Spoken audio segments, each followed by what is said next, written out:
Welcome back to Son of Chelsea. Daniel Childs here. Hope you're doing really well. This is my review, my reaction and breakdown of the win over Everton yesterday at Stamford Bridge. Chelsea's season staying alive for now. That's the most important thing in terms of the hunt for Champions League qualification.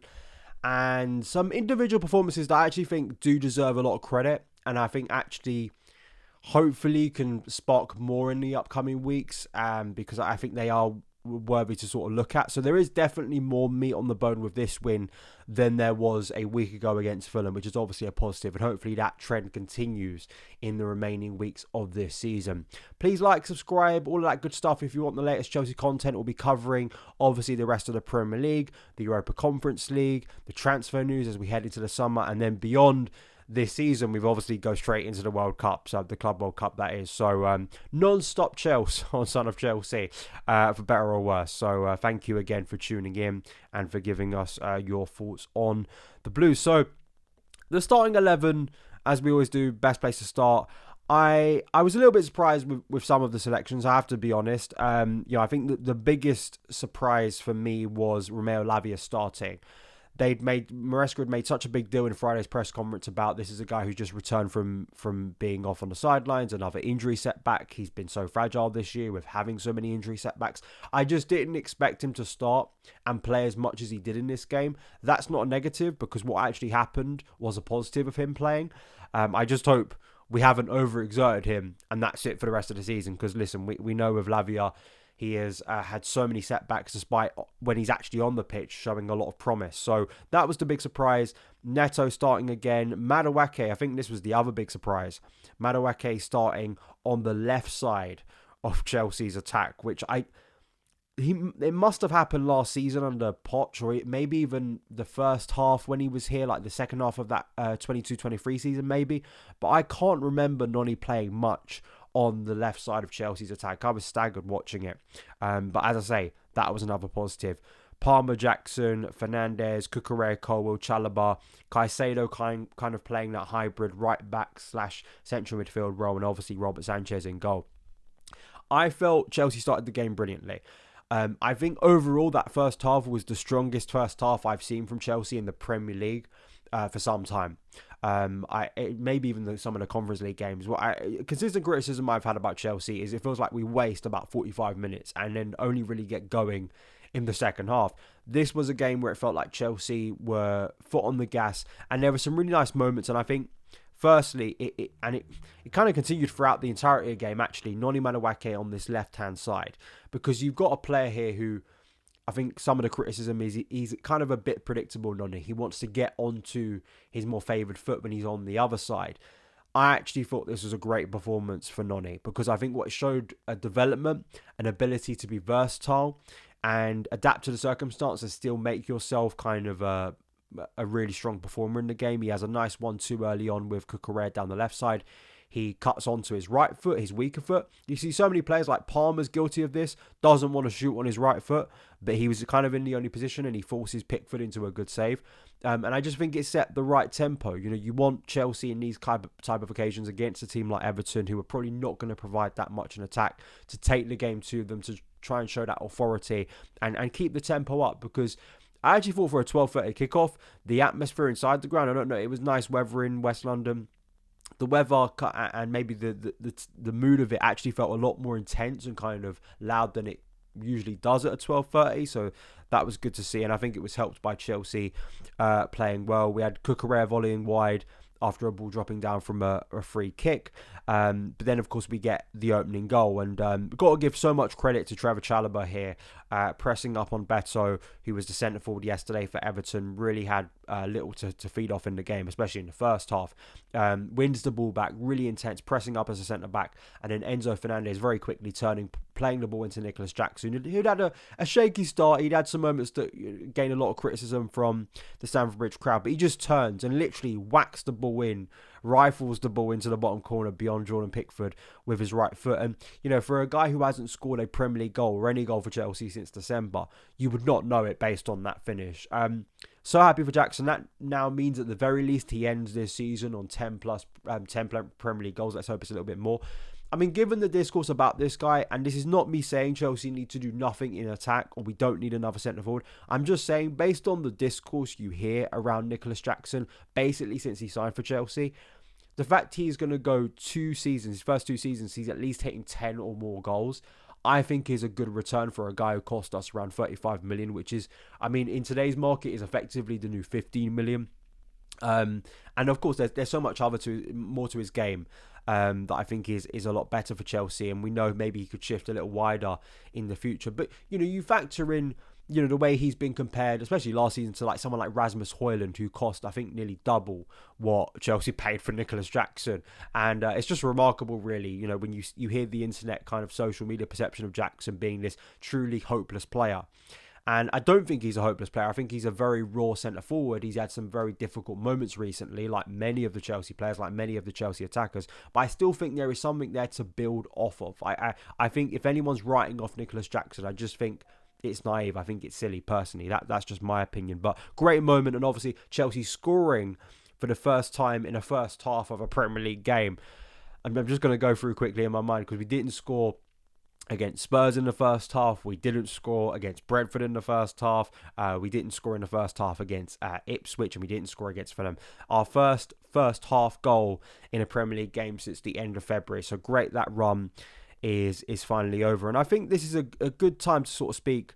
But actually, we'll come back to Lavia, but just going through the rest of the game, because at this point, you're sort of thinking, Chelsea have been very intense. I thought we were moving the ball very smoothly through the thirds. I thought Lavia played a massive role in that, and we've seen that before with him when he plays in the central midfield role. I think he seems to Chelsea just look a lot more fluid with Romeo Lavia in the team. I think that's undeniable.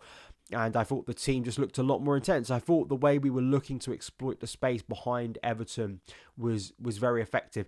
The only criticism was we didn't actually create that much. If you look at the stats at the end of the game, it wasn't like Chelsea created bundles and bundles of opportunity. That definitely decreased in the second half. But I thought just the look of this Chelsea team was a lot more what I think fans and myself, I want to see from this Chelsea team. A lot quicker, a lot more direct. And unfortunately, that's just something we haven't really seen consistently. We move into the second half, and there was a lull towards the end of the first half, but Chelsea briefly picked it back up in the second half. Noni testing Pickford again from a corner. I thought a little bit of invention from Noni. He sort of keeps the ball down and also using his physicality quite well to test Jordan Pickford.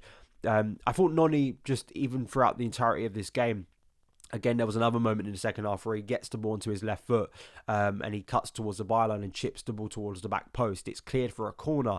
But again, I just thought Noni was consistently, in all aspects, really good in this game. And unfortunately, the end product, either because, Pickford saved his efforts or there wasn't someone at the end of these good crosses, it doesn't really get flagged up. But I thought Noni was a good performer. I think the big thing from the second half was obviously the 2 stops from Sanchez. The first from Beto, where he turns and shoots very quickly on his right foot. The ball kind of gets beyond Levi Colwill, and then Dwight McNeil from an Alcaraz cross hits the ball into the floor. And Sanchez kind of has to move his body. His momentum shifting him one way, and he has to kind of stop and then put out his right arm to save and put the ball beyond the post. I don't think either of the saves, watching them back just now, are outstanding, I have to say. I think both of them I expect a keeper to save, but undeniably Sanchez's last 2 performances have been some of his strongest for Chelsea. And you kind of have to put into context that basically means there's been no cluster fruitcakes. That means there has been no complete disaster from Robert Sanchez. He hasn't stupidly passed the ball to the opposition. He hasn't put his team under threat. He hasn't had a rush of blood and rushed out of his goal line, leaving the goal exposed and doing something really stupid, which unfortunately Sanchez, until he goes through a substantial run without doing that, which I think is unlikely, there will always be this cloud over him. But it's undeniable the saves he made in this game were essential, and Chelsea were able to get over the line. I think my biggest criticism about that second half for me was a criticism I've had about this Chelsea team for an extended period of time now. And it's weird watching Chelsea in these kind of environments. It feels counterintuitive. And I look at the players and it feels like, to me, they're fighting against their instinct, which I don't think is a good thing. There were so many times in that second half when Chelsea, they're 1-0 up, and it feels like they're inviting pressure. I've seen this so many times, and this is not just an Enzo Maresca era thing. This is something that I've seen a lot with Chelsea teams, and it frustrates me. And I'm not saying you stupidly put all your attackers forward and then get hit on transition. But there is kind of this weird dynamic where we invite pressure on, but then we don't look to quickly capitalise on transition. So you're kind of left in this no man's land where Everton, for instance, who are not the most attack-minded team, I think have like the fourth fewest goals in the Premier League this season. They play very direct. This is not an expansive attacking football team under David Moyes by any stretch of the imagination. And you watch that first half where Chelsea were very controlled, and other than one Doucouré header late on that went well wide, there wasn't really a serious chance for Everton. Chelsea controlled that game brilliantly. The second half, either through, I don't know, is it fatigue? Is it psychology? Is it the players naturally dropping deeper and Maresca just isn't getting that through to the players? I'm not entirely sure.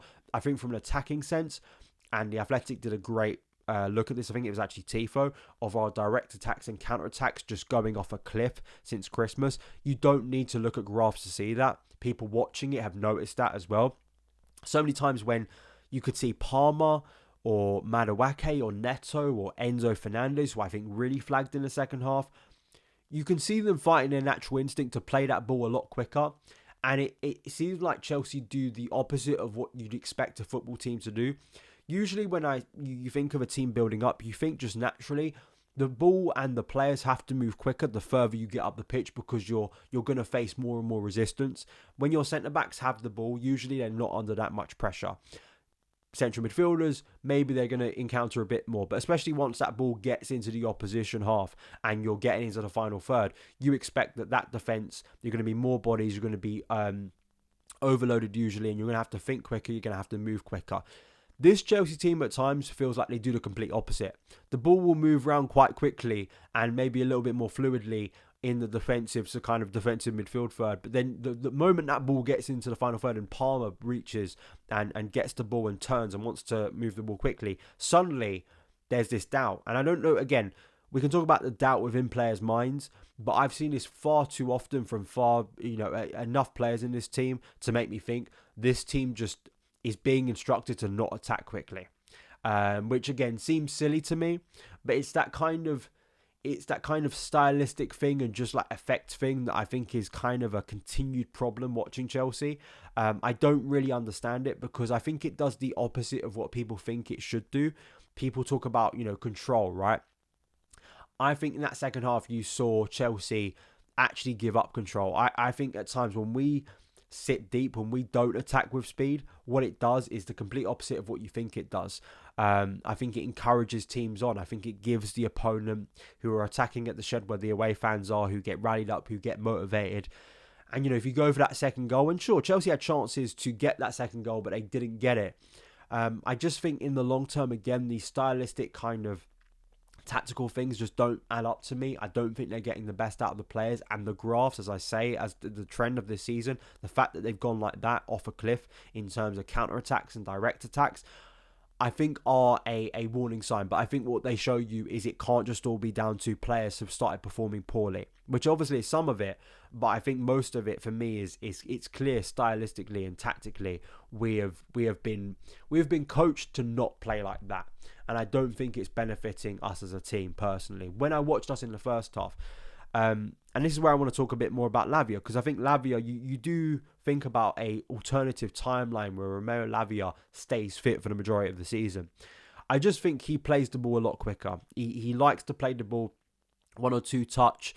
He likes to play in that deeper role. He's comfortable receiving it under pressure and finding a very quick pass. Very smooth passing where even can be quite dangerous actually at times where there's a threat of it being intercepted. Even when there's a threat of it being intercepted, playing the ball in between the lines, trying to get it to an Enzo Fernandez who maybe has gone further up the pitch. I think it gives the license to Enzo and even Caicedo at times to venture up the pitch a lot more.